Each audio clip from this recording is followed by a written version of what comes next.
सभी छोटे बड़े श्रोताओं को सुनीता भटनागर का प्यार भरा नमस्कार। ऑडियो स्टोरीज के हमारे चैनल कहानी जगत में आप सभी का स्वागत है।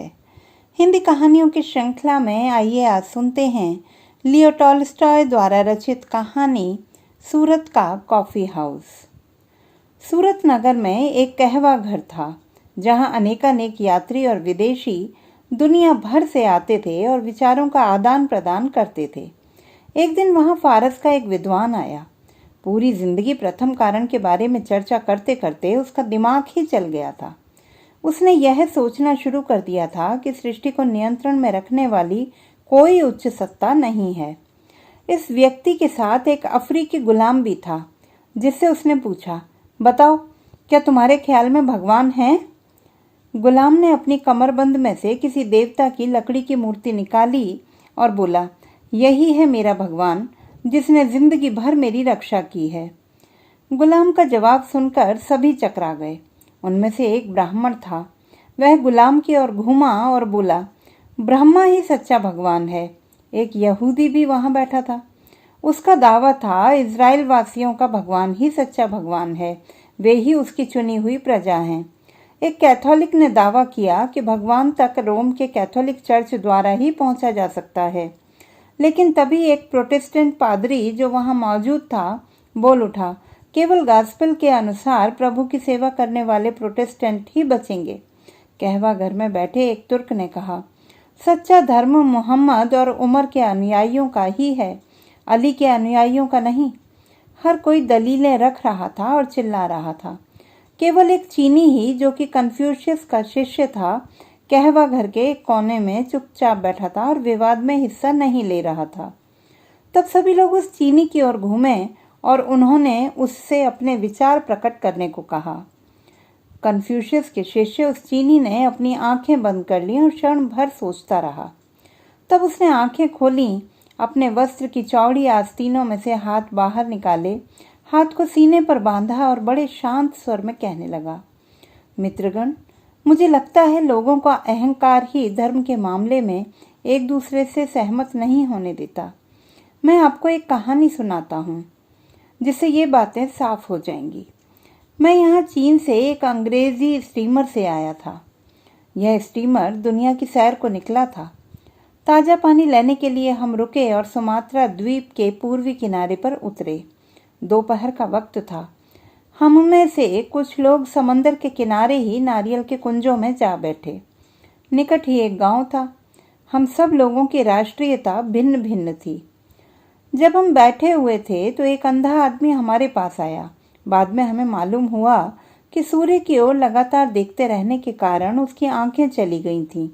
वह जानना चाहता था कि सूर्य आखिर है क्या, ताकि वह उसके प्रकाश को पकड़ सके। यह जानने के लिए ही वह सूर्य की ओर देखता रहा। परिणाम यही हुआ कि सूर्य की रोशनी से उसकी आंखें दुखने लगीं और वह अंधा हो गया। तब उसने अपने आप से कहा, सूर्य का प्रकाश द्रव नहीं है, क्योंकि यदि वह द्रव होता तो इसे एक पात्र से दूसरे पात्र में उंडेला जा सकता था। तब यह पानी और हवा की तरह चलता। यह आग भी नहीं है, क्योंकि अगर यह आग होता तो पल भर में बुझ सकता था। यह कोई आत्मा भी नहीं है, क्योंकि आंखें इसे देख सकती हैं। यह कोई पदार्थ भी नहीं है, क्योंकि इसे हिलाया नहीं जा सकता। अतः क्योंकि सूर्य का प्रकाश न द्रव है, न अग्नि है, न आत्मा है और न ही कोई पदार्थ, यह कुछ भी नहीं है। यही था उसका तर्क। और हमेशा सूर्य की ओर देखते रहने और उसके बारे में सोचते रहने के कारण वह अपनी आंखें और बुद्धि दोनों ही खो बैठा। और जब वह पूरी तरह अंधा हो गया, उसे पूरा विश्वास हो गया कि सूर्य का अस्तित्व ही नहीं है। इस अंधे आदमी के साथ एक गुलाम भी था। उसने अपने स्वामी को नारियल कुंज में बैठाया और जमीन में से एक नारियल उठाकर उसका दिया बनाने लगा। उसने नारियल के रेशों से एक बत्ती बनाई, गोले में से थोड़ा सा तेल निचोड़कर खोल में डाला और बत्ती को उसमें भिगो लिया। जब गुलाम अपने काम में मस्त था, अंधे आदमी ने सांस भरी और उससे बोला, तो दास भाई, क्या मेरी बात सही नहीं थी? जब मैंने तुम्हें बताया था कि सूर्य का अस्तित्व ही नहीं है, क्या तुम्हें दिखाई नहीं देता कि अंधेरा कितना गहरा है और लोग फिर भी कहते हैं कि सूर्य है। अगर है तो फिर यह क्या है? मुझे नहीं मालूम कि सूर्य क्या है, गुलाम ने कहा। मेरा उससे क्या लेना देना, पर मैं यह जानता हूँ कि प्रकाश क्या है। यह देखिए, मैंने रात्रि के लिए एक दिया बनाया है जिसकी मदद से मैं आपको देख सकता हूँ। तब गुलाम ने दिया उठाया और बोला, यह है मेरा सूर्य। एक लंगड़ा आदमी जो अपनी बैसाखियां लिए पास ही बैठा था, यह सुनकर हंस पड़ा। लगता है तुम सारी उम्र नेत्रहीन ही रहे, उसने अंधे आदमी से कहा, और कभी नहीं जान पाए कि सूर्य क्या है। मैं तुम्हें बताता हूँ कि यह क्या है। सूर्य आग का गोला है जो हर रोज समंदर में से निकलता है और शाम के समय हर रोज हमारे ही द्वीप की पहाड़ियों के पीछे छुप जाता है। अगर तुम्हारी नजर होती तो तुमने भी देख लिया होता। एक मछुआरा जो यह बातचीत सुन रहा था बोला, बड़ी साफ बात है कि तुम अपने द्वीप से आगे कहीं नहीं गए हो। अगर तुम लंगड़े ना होते और अगर तुम भी मेरी तरह नौका में कहीं दूर गए होते तो तुम्हें पता चलता कि सूर्य हमारे द्वीप की पहाड़ियों के पीछे अस्त नहीं होता। वह जैसे हर रोज समंदर में से उदय होता है, वैसे ही हर रात समंदर में ही डूब जाता है। तब एक भारतीय जो हमारी ही पार्टी का था यूं बोल उठा, मुझे हैरानी हो रही है कि एक अक्लमंद आदमी ऐसी बेवकूफ़ी की बातें कर रहा है। आग का कोई गोला पानी में डूबने पर बुझने से कैसे बच सकता है? सूर्य आग का गोला नहीं है, वह तो देव नाम की दैवीय शक्ति है और वह अपने रथ में बैठकर स्वर्ण पर्वत मेरु के चारों ओर चक्कर लगाता रहता है। कभी कभी राहु और केतु नाम के राक्षसी नाग उस पर हमला कर देते हैं और उसे निगल जाते हैं। तब पृथ्वी पर अंधकार छा जाता है। तब हमारे पुजारी प्रार्थना करते हैं ताकि देव का छुटकारा हो सके। तब यह छोड़ दिया जाता है।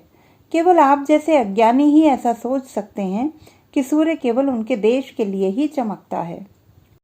तब वहां उपस्थित एक मिस्री जहाज का मालिक बोलने लगा, नहीं, तुम भी गलत कह रहे हो। सूर्य दैवीय शक्ति नहीं है और भारत और स्वर्ण पर्वत के चारों ओर ही नहीं घूमता। मैं कृष्ण सागर पर यात्राएं कर चुका हूँ, अरब के तट के साथ साथ भी गया हूँ, मेडागास्कर और फिलीपींस तक हो आया हूँ। सूर्य पूरी धरती को आलोकित करता है, केवल भारत को ही नहीं।